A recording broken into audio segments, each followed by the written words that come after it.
Bismillahirrahmanirrahim. Assalamu alaikum. Welcome to NG Khan Academy. Chapter number 2 Biological Molecules और Biochemistry के नाम से आप जानते हैं इसको. The most important, the most conceptual and the most basic chapter of your course. अगर मैं सिलेबस की बात करूं 2022 के लिए बायोलॉजिकल मॉलिक्यूल की, तो बेटा A to Z full chapter आपने पढ़ना है. बेसिक से लेकर water, carbohydrates, proteins, lipids, nucleic acid, conjugated molecules, ये सारे टॉपिक्स A to Z आपने इसको लेके चलना है, इसको पढ़ना है. तो स्टार्ट कर रहा हूँ सबसे पहले बेसिक्स से. बेसिक्स को आपने समझना है एमसीक्यूज पॉइंट ऑफ व्यू से. कहाँ से एमसीक्यूज आ सकते हैं इसकी तरफ ज़रा गौर करते हैं. सबसे पहले डिफाइन करते हैं बायोलॉजिकल मॉलिक्यूल कहते किसको हैं और बने किस चीज़ से हैं, इनकी एग्जांपल्स क्या है, ज़रा गौर से देखें. बायोलॉजिकल मॉलिक्यूल्स, आपने उन मॉलिक्यूल्स को कहना है those molecules which are present in living body. तो मैं आसान से लिख लेता हूँ, molecules found in living body are a living cell. किसी लिविंग बॉडी के अंदर या लिविंग सेल के अंदर जो मॉलिक्यूल्स होते हैं उनको बायोलॉजिकल मॉलिक्यूल्स कहा जाता है. अब जैसे ही एग्जाम्पल्स आपके जहन में आएंगे तो फिर आप आसानी से इसको सीख सकेंगे. तो बेस्ट एग्जाम्पल हमारे पास वाटर है, बेस्ट एग्जाम्पल हमारे पास protein, lipid, carbohydrate, nucleic acids, ये सारे हमारे पास क्या है, ये बायोलॉजिकल मॉलिक्यूल के एग्जाम्पल्स हैं. देखें, आपकी बॉडी में वाटर है, आपकी बॉडी में प्रोटीन है, लिपिड है, कार्बोहाइड्रेट है, डीएनए है, आरएनए है, कंजुगेटेड मॉलिक्यूल्स के फॉर्म में भी है. तो ये डिफरेंट हमारे पास क्या है, ये बायोलॉजिकल मॉलिक्यूल्स है. अब क्वेश्चन ये है, जनरली मॉलिक्यूल बना होता है एलिमेंट्स से, एटम्स से. तो बायोलॉजिकल मॉलिक्यूल कौन से एलिमेंट्स, कौन से एटम्स से बना होगा. याद कर लें कि इधर ये जो बायोलॉजिकल मॉलिक्यूल्स हैं they are actually made up of bio elements. ये किन चीज़ों से बने हैं, बायो एलिमेंट्स. अब अगर आप गौर करें तो ओवरऑल जो पीरियोडिक टेबल के ऊपर एलिमेंट्स हैं वो 118 एलिमेंट्स हैं. इनमें से 92 नेचुरल एलिमेंट्स हैं, ये 26 आर्टिफिशियल सिंथेसाइज्ड एलिमेंट्स हैं. बट ये सारे के सारे 118 बायो एलिमेंट्स नहीं हैं. एक्चुअली बायो एलिमेंट्स जो है ना, ये bio elements, total bio elements हमारे पास 16 होते हैं.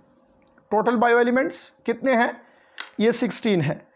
इन 16 में से आप देखें तो 6 एलिमेंट्स ऐसे हैं, 6 bio elements which make 99% of the body, जो कि 99% ऑफ बॉडी बना रही है.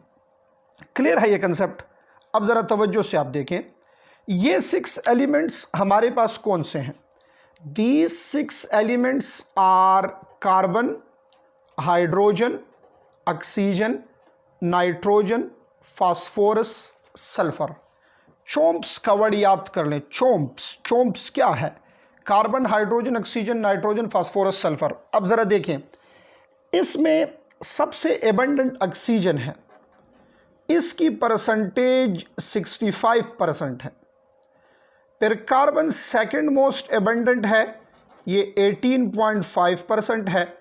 हाइड्रोजन थर्ड मोस्ट एबंडेंट है, ये 9.5% है.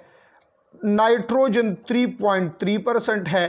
फास्फोरस 0.85% है. सल्फर 0.03% है.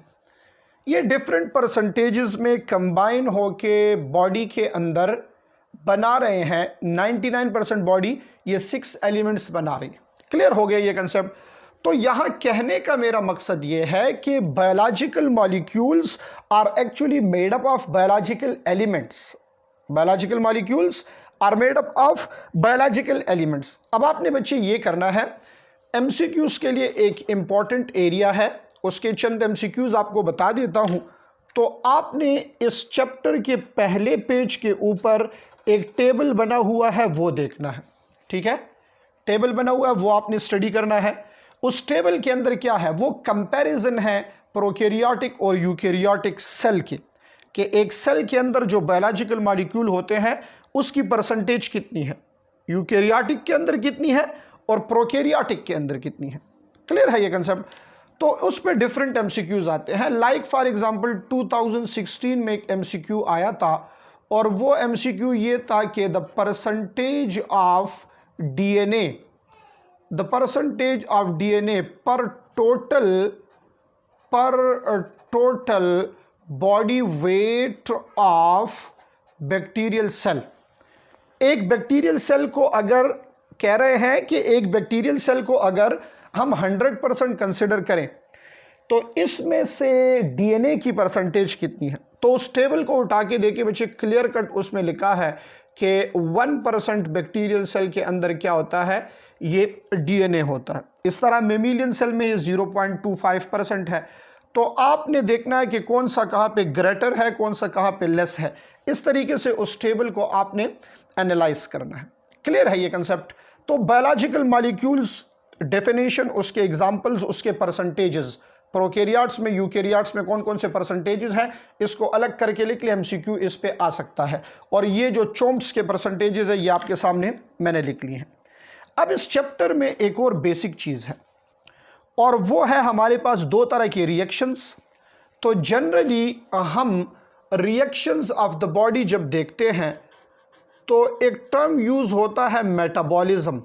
क्या यूज़ होता है, मेटाबॉलिज्म एक टर्म यूज़ होता है, ठीक है। ज़रा आप गौर से देखेंगे, ये बहुत ज़रूरी बात है। ये जो मेटाबॉलिज्म का प्रोसेस है हम इसको डिफाइन करते हैं the sum of all reactions. Body के अंदर जितने भी रिएक्शंस हो रहे हैं उन सब को कलेक्टिवली, सेल के अंदर जितने भी रिएक्शंस हो रहे हैं उन सब को कलेक्टिवली क्या कहते हैं, उनको मेटाबॉलिज्म कहा जाता है। फिर मेटाबॉलिज्म दो तरह के हैं according to your book.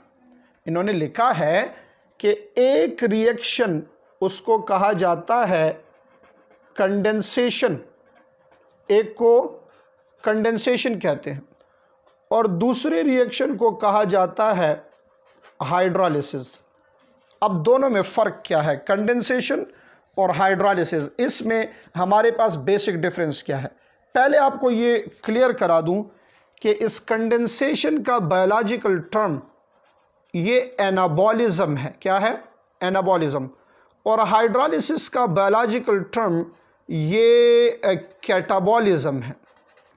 Condensation का एनाबॉलिज्म है और हाइड्रोलिसिस का क्या है, इसका बायोलॉजिकल टर्म ये हमारे पास कैटाबॉलिज्म है। क्लियर हो गई ये बात। अच्छा, कंडेंसेशन क्या है और हाइड्रोलिसिस क्या है, ज़रा तवज्जो से देखिए। आसान सी रिप्रेजेंटेशन इसकी करा रहा हूँ, ज़्यादा लंबे डिफिनीशंस रटने की ज़रूरत नहीं पड़ेगी आपको। Condensation is defined when small molecules combine with each other and form large molecule with the release of water. इसी को उल्टा कर दे तो when large complex molecule is broken down with the help of water this will give you small molecule. तो condensation और hydrolysis एक दूसरे के क्या ऑपोजिट है। अब एमसीक्यू इधर से डायरेक्ट नहीं आता, एमसीक्यू में क्या पूछा जाएगा उसकी तरफ जरा तवज्जो करें। देखिए, इन दोनों के दरमियान बॉन्ड बन रहा है। बॉन्ड क्या हो रहा है, बन रहा है। तो इसलिए इस कंडेंसेशन के रिएक्शन में एनर्जी स्टोर होगी। ये एमसीक्यू का पॉइंट है, एनर्जी क्या होगी, स्टोर होगी। इधर बॉन्ड ब्रेकडाउन हो रही है तो इस केस में एनर्जी क्या हो जाएगी, रिलीज हो जाएगी। तवज्जो है ना। कंडेंसेशन में दो स्मॉल मॉलिक्यूल्स के दरमियान बॉन्ड बन रहा है और बच्चे जब बॉन्ड बनता है तो एनर्जी उसमें क्या हो जाती है, स्टोर हो जाती है। हाइड्रोलिसिस का केस देखें तो the word hydro stand for water, lysis for breakdown. तो hydrolysis breakdown with the help of water है और जब भी ब्रेकडाउन होती है तो इसमें से एनर्जी क्या होगी, रिलीज होगी। तो आप ऐसे याद करें, जहां वाटर रिलीज हो रहा है वह एनर्जी स्टोर हो रही है, जहाँ वाटर रिक्वायर्ड है वहाँ एनर्जी रिलीज हो रही है। सिंपल सी बात है। इधर आपको एक कंसेप्चुअल चीज़ सिखा दूँ ताकि आप एमसीक्यू को गलत ना करें, और वो ये है कि every breakdown is not hydrolysis. हर एक ब्रेकडाउन रिएक्शन जो है ये हाइड्रोलिसिस नहीं होगा। याद कर लें, सिर्फ उसी ब्रेकडाउन को आप हाइड्रोलिसिस कह सकते हैं जो breakdown with the help of water हो रही है। हर एक ब्रेकडाउन हाइड्रोलिसिस नहीं होगा, सिर्फ वो ब्रेकडाउन हाइड्रोलिसिस है जो क्या हो रहा है, with the help of water हो रहा है। But remember that every hydrolysis is a breakdown reaction.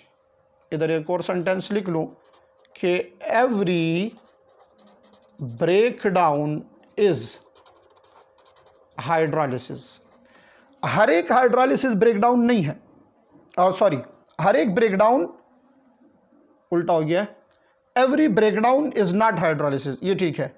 But every hydrolysis, इधर हाइड्रोलिसिस लिख लें, every hydrolysis is a breakdown reaction, क्योंकि हाइड्रोलिसिस में बॉन्ड टूटता ही है but with the help of water. Simple is that कि जो bond with the help of water टूटेगा वो हाइड्रोलिसिस रिएक्शन होगा, बट जो विदाउट वाटर होगा उसको आप ब्रेकडाउन तो कह सकते हैं बट उसको आप हाइड्रोलिसिस का प्रोसेस नहीं कह सकते। क्लियर हो गया ये concept? This is the basic of this chapter. Cell के अंदर मॉलिक्यूल बनते हैं, मॉलिक्यूल टूटते हैं, ये सारे काम हो रहे हैं। In this chapter we are going to talk about the biological importance of water, different properties of water, then carbohydrates, then proteins, then lipids। इन सारी चीज़ों को डिटेल से यहाँ पे पढ़ेंगे और ये एक MCQ रिच चैप्टर है। यहाँ नंबर ऑफ MCQs इससे ज़्यादा आते हैं और कुछ कंसेप्ट लेवल के MCQs आते हैं, तो फिर आप इसमें गलती कहीं पे ना करें। कोशिश करें कि सारे कंसेप्ट्स आपके क्लियर हों। In the next lecture I am going to talk about the biological importance of water molecules and some important properties of water molecule.